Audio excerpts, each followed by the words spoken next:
What if the reason you feel stuck isn't that you're lazy or unmotivated, but that you're trying to get big results with a system that doesn't exist yet? Build the System is a wake-up call and a blueprint. Goals point you at the mountain. Systems are the boots, the map, the water, and the pace that actually get you there. When you stop relying on bursts of willpower and start running your days on a simple set of repeatable loops, progress becomes predictable and strangely peaceful. This book starts by flipping a common belief. Outcomes aren't the cause of your actions, they're the echo of your system.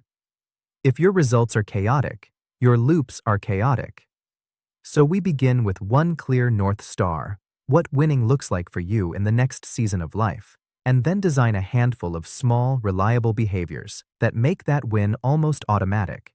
Think less, I'll try harder, and more. This is what I do at this time, in this place, under these conditions. You map your current day like an engineer. Where does your attention leak? What repeatedly derails you? People, pings, clutter, vague tasks, vague expectations? The first job of a system is to remove guesswork. You turn foggy wishes into actions you can see. Open the laptop at 8:30. Start the deep work block with a 2-minute warm-up, close all tabs but one, and move the single next step to the top of your list. You design triggers, not vibes. You design finishes, not fantasies. Habits in this book are identity-based and friction-aware. You don't become a disciplined person. You become someone who keeps one small promise before the world wakes up. The morning activation is simple. Water, light, a little movement, and one sentence that aims your brain at the day's most important outcome. Evenings get a shutdown ritual that clears your head. Decide tomorrow's first tiny step. Capture loose ends and park your phone far from your bed. These bookends hold the day together so the middle can do its work. Time is structured, not stuffed. You run a short list of outcomes instead of a long list of tasks. The day opens with one protected deep work sprint. Notifications off, door closed, single focus. Shallow tasks get batched into a tight window so they stop nibbling at your attention. You limit work in progress so nothing half done multiplies stress. The result isn't a longer day. It's a quieter one that produces more. Information also needs a home. The book teaches a lightweight second brain. Capture what matters, organize it by projects and themes, and keep a small set of templates you reuse. Meeting notes, research, outlines, checklists, standard responses.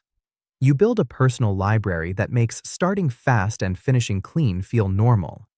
Every recurring activity gets a simple operating procedure so you're not reinventing it. A short checklist for publishing, for workouts, for travel, for finances. Creativity actually increases when routine carries the boring parts. Feedback turns a system from good to great. You track a few lead measures you control: minutes of deep work, number of outreach messages sent, meals prepped, workouts completed, rather than obsessing over lagging results. A 5-minute daily score and a short weekly review show you what's working, what needs a tweak, and what to stop doing entirely. The loop is: try a tiny upgrade, run it for a week, keep it if it helps, toss it if it doesn't. Systems grow by evolution, not revolution. Energy is the engine. You learn to ride your natural rhythms instead of fighting them. Focus blocks when your brain is sharp, admin when it dips, recovery before you crash. Sleep becomes non-negotiable. Caffeine is timed intelligently, and movement is sprinkled through the day to reset your head. This isn't self-care as a treat, it's maintenance for the machine that produces your life. Environment beats willpower. You redesign your spaces so the right actions are the easiest ones. The desk is staged the night before. The apps you need are front and center. The ones that steal time are buried or blocked. Your phone gets a work-home screen with only tools, no traps.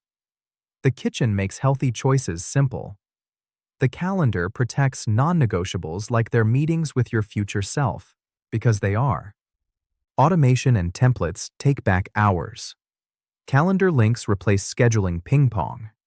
Text expanders handle repeated replies. File and email rules route things where they belong. A few keystrokes drop a fresh copy of your project checklist, so quality stops depending on memory. The system becomes a quiet partner that carries the load you used to juggle in your head. When other people are involved, your system scales. Clear handoffs, a shared definition of done, shorter meetings with better prep, updates that happen asynchronously, and a decision log that keeps context from evaporating. You protect focus as a team and you ship more without working later. Learning is built in.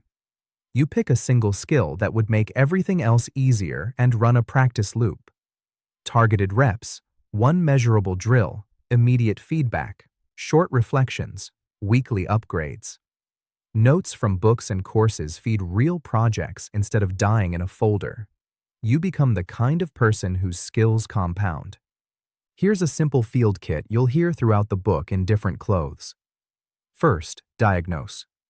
Where is the real bottleneck? Time, clarity, skill, energy, environment.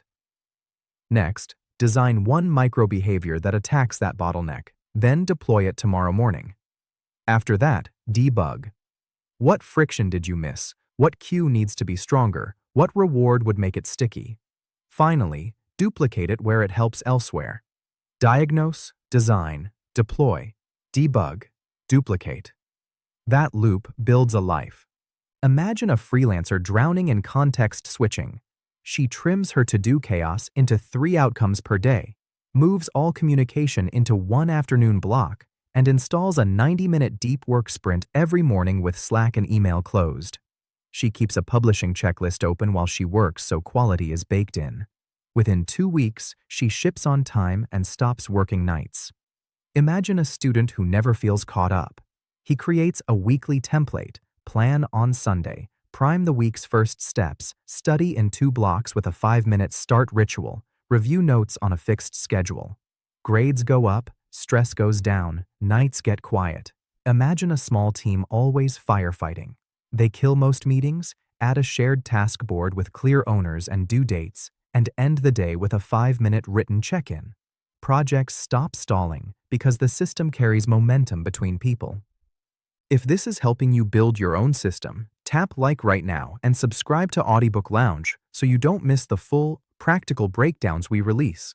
Your support helps more people escape chaos and build lives that run on calm, repeatable progress. The book pushes you to run experiments rather than make declarations. 2 weeks at a time is enough to see what works. In the first few days, you set your North Star for the next 90 days and reduce your commitments to what truly matters. You define enough for work and life so the system protects both. You pick one keystone pattern, morning activation, first focus block, or nightly shutdown, and you defend it like your results depend on it, because they do. In the second stretch, you add templates for repeated work, automate one annoyance, and install a weekly review that closes loops and chooses the next small upgrade. By the end of the cycle, the new normal is lighter, faster, and easier to sustain. There's a philosophy under all of this. Design beats discipline. Defaults beat decisions. Systems beat motivation. You stop trying to be a hero and start acting like a builder. Builders don't hope their projects stand. They pour footings, frame carefully, and check the load on every beam. Your days deserve the same respect. You'll notice quiet markers that the system is taking root. Starting gets easier. Recovery is faster after interruptions. You feel less guilty because promises to yourself are smaller and kept. You stop chasing hacks and start repeating what works. The question shifts from, how do I force myself to do this, to, how can I make this the path of least resistance? The final chapters show you how to make your setup anti-fragile. You run pre-mortems to find likely failure points before they blow up. You keep a small run book for when things go sideways, sick days, travel, crunch time, so you can downshift without losing the thread. You save a buffer day on your calendar every few weeks to reset. You treat relapse as data, not drama, and simply re-enter the loop at diagnose and design. And then, keep it human. Systems exist to give you a life, not steal it. You leave room for play, relationships, wandering ideas. You don't grind, you groove. One quiet, repeatable day after another, you become someone whose results look like luck from the outside and like craft from the inside. You don't need a perfect plan. You need one tiny, visible action you can take today.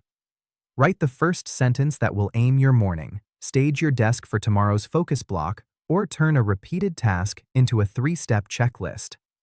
Build the smallest version of your system, run it for a week, and then upgrade it. Do that again and again. The mountain won't feel like a mountain anymore. Just one more step on a trail you designed.